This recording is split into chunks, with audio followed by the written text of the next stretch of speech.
listeners. This is Labor Know Your Rights podcast. I'm your host, Dave. This episode is brought to you by the National League of Justice and Security Professionals, where the members come first. Contact information can be found in the show notes, including our toll-free number, which is 1-855-625-8610. Please check out Life on Record, a gift of recorded messages for any special occasion to a loved one. See our show notes for details. On January 2nd, GM obtained an injunction from Judge Black ordering the strikers out of the plant. UAW aides discovered that Black owned 3,365 shares of GM stock valued at $219,000. The UAW shared this information with the press, forcing GM to back off the injunction. GM demanded that the militia be called in to dislodge the strikers, but Michigan Governor Frank Murphy, along with Perkins and Roosevelt, felt that a poor idea. Murphy believed the UAW was in the right to force GM to honor the terms of the Wagner Act. With the government not doing anything, the strike spread to dozens of other GM plants across the country, curtailing production of GM's Chevrolet and Cadillac lines. The other major car makers, Ford, Chrysler, Nash, and Packard, far from showing solidarity with GM, continued manufacturing, thus compounding GM's predicament. On January 11th, 10 days into the strike, GM sent police into plant number 2, smashing windows of the entrance and firing tear gas canisters inside. The strikers had anticipated this and drove the invaders back with coffee mugs, pop bottles, iron bolts, and heavy automobile door hinges. Local leaders used an amplified sound car to shout, "We wanted peace." General Motors chose war. Give it to them. Workers had made makeshift slingshots by stretching inner tubes across iron pipes, and from the plant's roof let loose a rage of 1.5 pound hinges. The cops tried again, but the strikers had activated the building fire hose system, spraying the cops with water in the frigid air. As the cops pulled back, they were assaulted by strikers outside the plant with snowballs and chunks of asphalt from the parking lot. Frustrated, the police pulled their pistols, firing into the crowd. 13 strikers were wounded, and 9 policemen were injured. Governor Murphy had to order the National Guard into Flint, but ordered them to only keep order in the streets. He got the UAW and GM to agree to meet. They came up with a truce deal that strikers would leave the plant, and GM agreeing to bargain with UAW only, scheduled to start on January 17th. But UAW learned that GM meant to include in the negotiations the head of GM's company union called the Flint Alliance. On January 31st, GM requested a new court order to clear the premises, this time being sure to seek out a judge with no financial interest in GM. On February 1st, in a diversionary move, the strikers provoked a fight with the police guards in front of a ball-bearing plant called Chevrolet No. 9. Cops in the area rushed in while a second strike group took over Chevrolet No. 4, an engine-making plant. The next day, GM obtained the injunction, which stated the strikers had until 3 p.m. of February 3rd to leave GM buildings, and carried a potential fine of $15 million to the UAW if the injunction was not followed. The strikers sent Governor Murphy a telegram reminding him that their sit-down was peaceful and designed to force GM to obey the law and engage in collective bargaining. They vowed to resist again with force if assaulted again. The police of the city of Flint belonged to GM. The sheriff of Genesee County belongs to GM.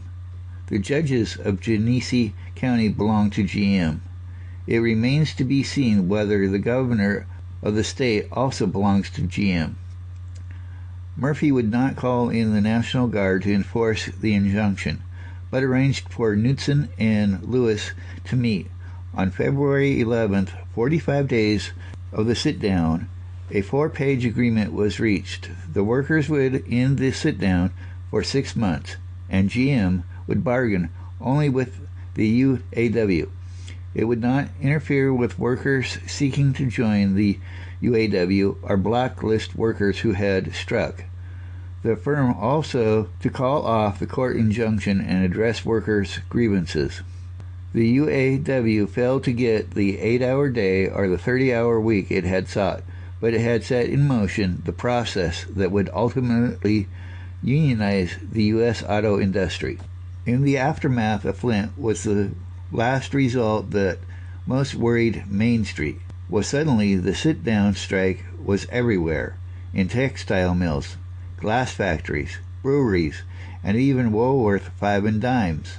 In Gillespie, Illinois, 450 coal miners staged their own version, a stay-down, in which they occupied part of a mine 360 feet below ground and refused to leave pending new restrictions on the introduction of machines into the mine works.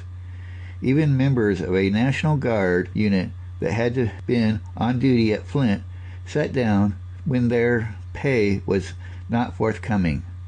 900 sit-downs were recorded between 1935 and 1957. The CIO also won a crucial breakthrough in steel.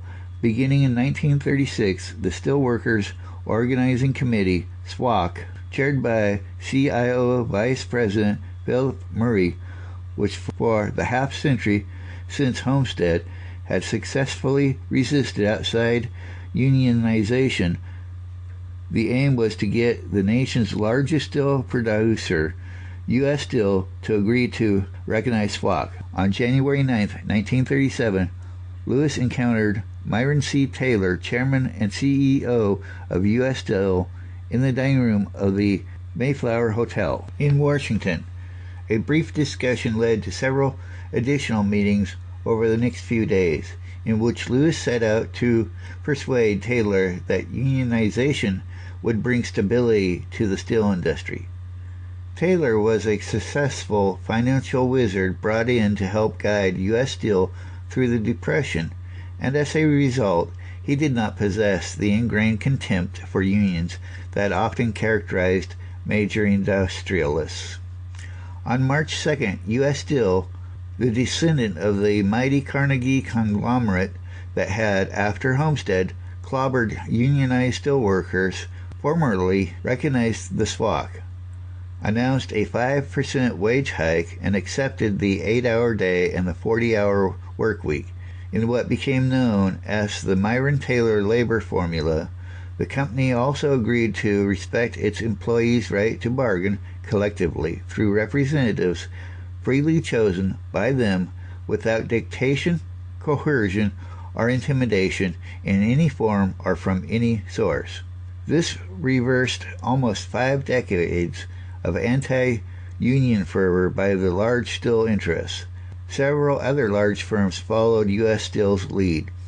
Resistance to the Taylor formula cropped up at smaller steel companies such as Republic Steel, Youngstown Sheet and Tube, Inland Steel, and Bethlehem Steel, known as the Little Steel.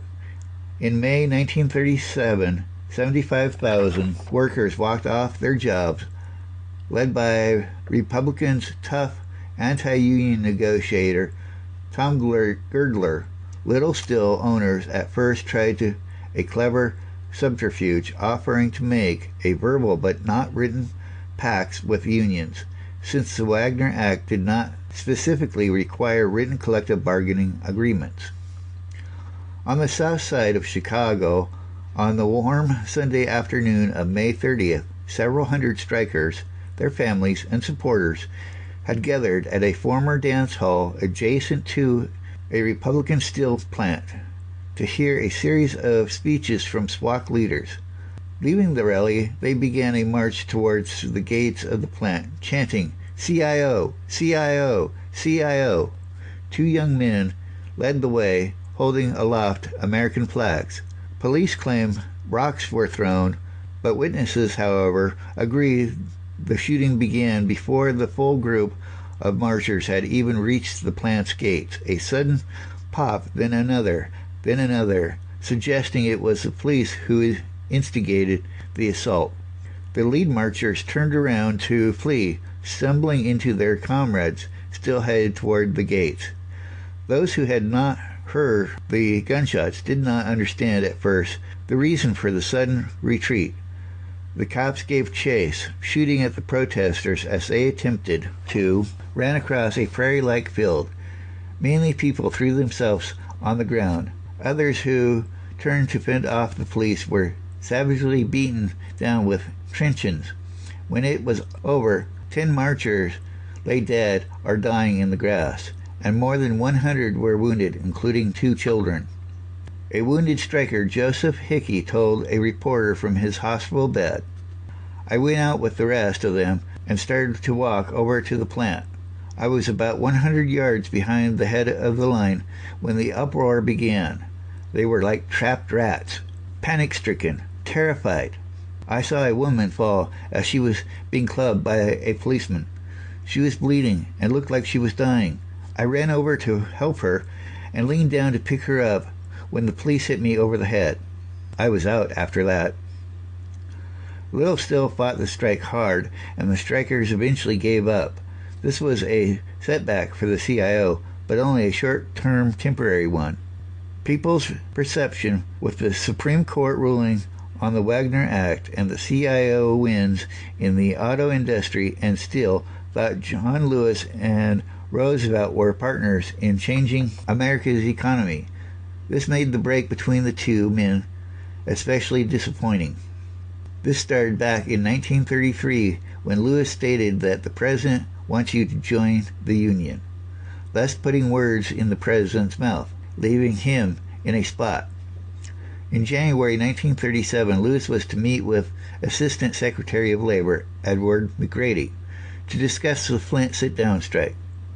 Lewis had, without McGrady's knowledge, contacted the press. The president, familiar with such methods, cautioned Michigan's Governor Murphy at one point to disregard whatever Mr. Lewis tells you.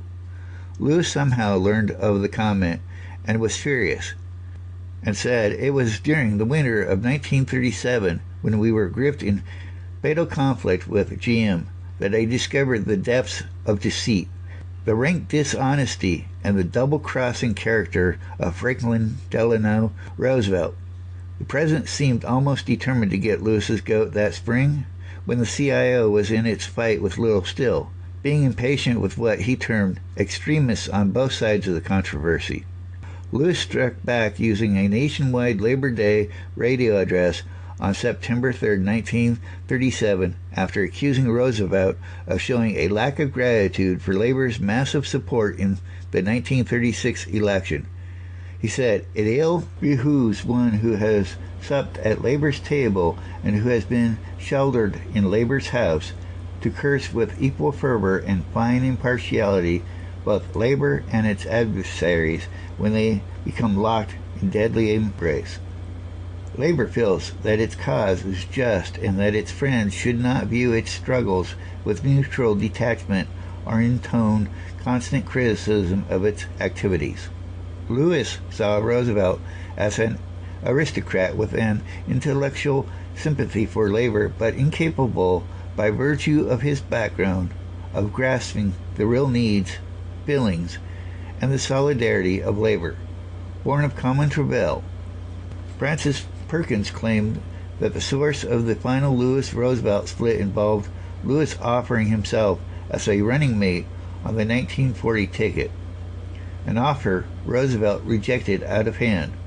Lewis's aide, Lee Pressman, also remembered the scene, recounting that Lewis told Roosevelt, "Mr. President, I think if you run for a third term, you may be defeated unless you have a representative of labor on the ticket, and unless that representative is myself."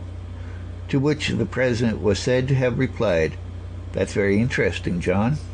But which place on the ticket are you reserving for me?"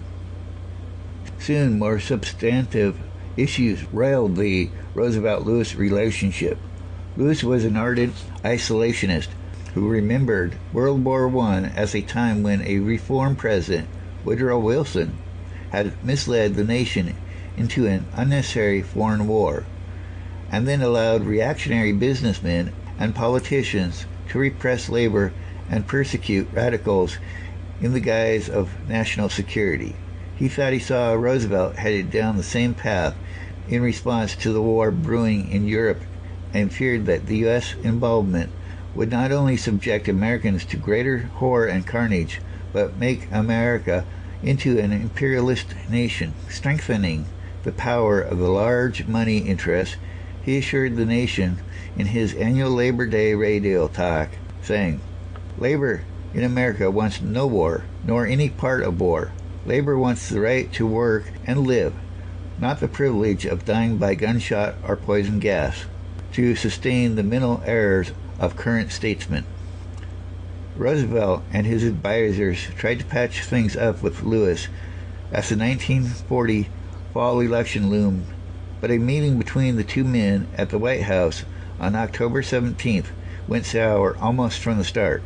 The president tried to strike a cordial, relaxed tone. Lewis went on the attack, accusing Roosevelt of having ordered the FBI to spy on him and listening in on his telephone conversations, an allegation Roosevelt didn't confirm or deny.